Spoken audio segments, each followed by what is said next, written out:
YouTube just announced some of the biggest monetization changes in years, and creators are not happy about them. If you're trying to become a monetized YouTube creator, YouTube just moved the goalposts. Instead of 4,000 watch hours, you'll eventually need 8,000 watch hours. And if you're a shorts creator, the requirement jumps from 10 million shorts views to 20 million shorts views. Here's what I think most creators are missing. These changes can make the way you build your channel even more important than ever. In this video, I'm going to show you exactly what changed, why creators are upset, and what I would do if I was trying to grow a channel under these new rules. Let me know your answer to this question in the comments. Do you think YouTube is making monetization too difficult for creators? Or do you think these higher requirements are reasonable? Drop your answer in the comments below. I read every one. Let's start with what YouTube actually changed. YouTube announced that beginning February 1st, 2027, YouTube creators applying for the full advertising and YouTube revenue sharing tier will need 1,000 subscribers and either 8,000 public watch hours in the previous 365 days or 20 million qualified shorts views within 90 days. That's double the 4,000 watch hour requirement or 10 million shorts views. And YouTube has said this is the first significant change to the YouTube Partner Program requirements since 2018. Now, before we get into why YouTube creators are upset,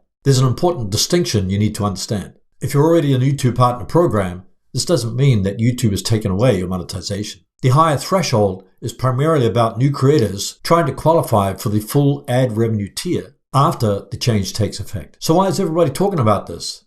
That's where it gets interesting. The first problem is obvious. The numbers are big. Think about 8,000 watch hours. That's not just about 8,000 people watching your videos. It's 8,000 hours of qualified public watch time. On the short side, you're talking about 20 million qualified shorts views in only 90 days. That's an enormous number for a new creator, and that's exactly what you're seeing in creator discussions right now. One Reddit discussion essentially summed up the discussion as, "The 8,000 hour requirement might be the end for me." Another discussion focused specifically on the new 10 million shorts views requirement and questioned how realistic it is for small creators. But here's a part I think is even more important. Is YouTube actually trying to make it harder for small creators to make money? Or is something else going on? Let me know your thoughts in the comments below. I read every one. So why is YouTube doing this?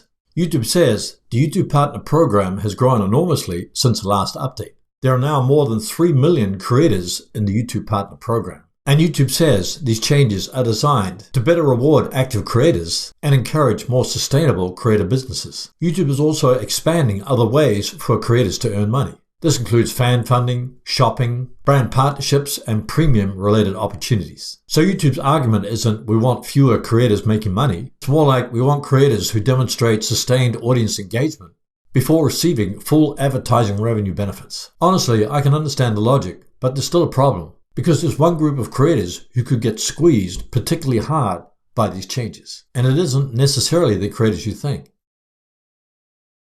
Think about the creator who makes extremely high-quality videos. Maybe they spend 2 or 3 weeks researching just one video. They don't upload every day and they don't make shorts constantly. But when they publish, their audience watches their content. Under the new system, the creator may have a much harder time reaching the qualified 8,000 watch hours than someone publishing constantly. And that's one reason why creators are concerned. Creative Blog, for example, highlighted concerns from independent animators who can spend significant amounts of time producing individual videos. So this isn't necessarily whether you can make good videos. It's increasingly about whether you can generate consistent, qualified audience activity. And that brings us to the biggest lesson of all of this. The old mentality was just get 1,000 subscribers and 4,000 watch hours, and then you'll get monetized. But I think that mindset is becoming outdated. The new mindset needs to be build an audience that repeatedly watches your content. Because YouTube isn't just looking for a channel that produces one viral video. It's increasingly rewarding channels that create repeat viewing behavior. And that changes what you should focus on, not just subscribers or not just views, but click-through rate, audience retention, returning viewers, session behavior, and most importantly, can you get someone to watch one video and then to watch another video? And this is where I think a lot of smaller creators are making one huge mistake. They're going to see these new numbers and try to get more views. But getting more views isn't necessarily the answer. Instead, here's what I would focus on. If I was starting a YouTube channel today, I'd build it around these 3 things. Number 1, stop chasing random views. I'd create videos around a very specific audience and a very specific problem. For example, instead of making a video on how to grow on YouTube, I'd make why your YouTube videos get views, then suddenly stop. That's much more specific and attracts the exact person that I want watching my next video. Number 2, build video chains. This is huge. Don't think about each video as one individual piece of content. Think video A leads to video B, and video B leads to video C, and video C leads to a product, email list, membership, or another revenue source. If you can turn one viewer into someone that watches 3 or 4 videos in a row, you've created something much more valuable than a single viral video. Number 3, get much better at the first 30 seconds. If people leave immediately, it doesn't matter how good your video is because they won't watch the rest of the video. You need a strong reason for people to keep watching. That's exactly why I created my new ebook, Get More Views. Why your YouTube videos are not getting views and exactly how to fix it. It walks you through these specific things that prevent your video from getting views. From the title to the thumbnail to the hook, the retention, and overall video strategy. Click the link in the description to get your copy now. I highly recommend it. Now here's something else you need to understand. YouTube isn't eliminating the lower YouTube Partner Program tier. Creators can still qualify for the earlier fan funding and shopping tier with 500 subscribers. And with the existing watch hour and shorts view requirements. That provides access to things like memberships, super chat, and shopping, even though it doesn't provide the full watch page and shorts advertising revenue. And I think this is a really important clue.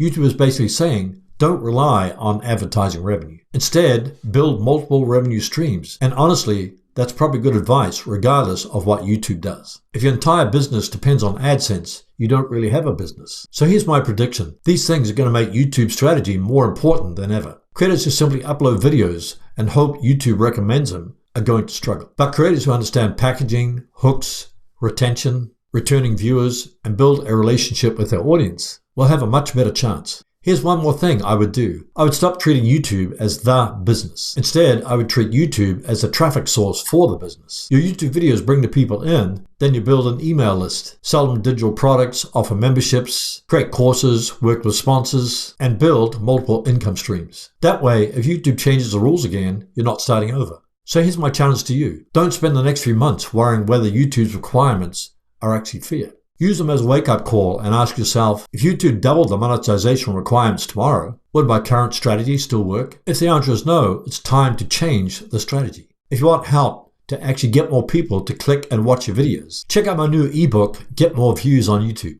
Why your YouTube videos aren't getting views and exactly how to fix it. Link is in the description.